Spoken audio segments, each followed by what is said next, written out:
There's a message from one of the listeners, a mother saying that my son smokes dagga and is able to function quite normally. What would be the long-term effects of this? Should I get him married? How do I sort out the problem?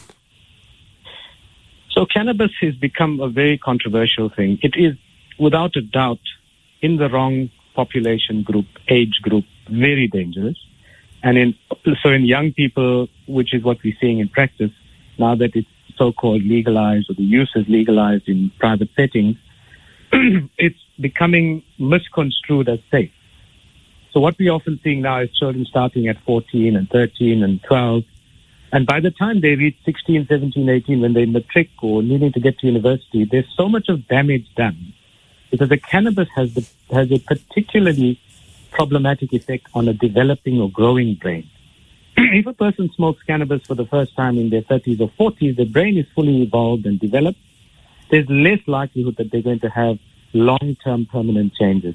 But the use of cannabis in young people is a massive problem. And what we're seeing in practice now is in patients that come in after 3 or 4 years of using, and they're just 17 years old or 18 years old, and they are adamant that I use this every day, as your caller says, helps me study better, helps me feel better, helps me sleep better. But so what I do is do a scan, which is a very specific scan called a SPECT scan, which shows how the blood flow to different parts of the brain is affected.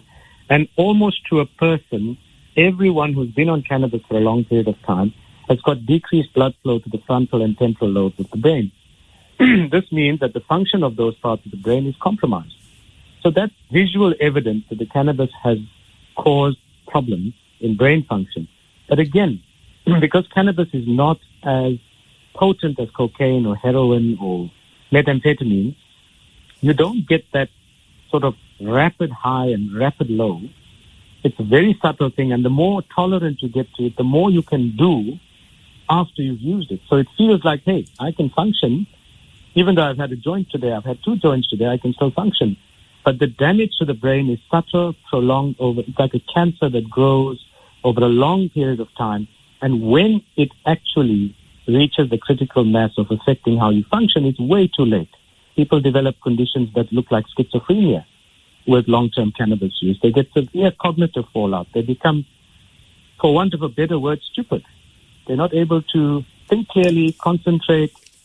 The higher brain function, the potential that they had is snubbed, is being sort of compromised. So cannabis is a real problem because of legislation, social pressure, lobby groups, and government's policy changes, and the misperception of the public of its so-called safety.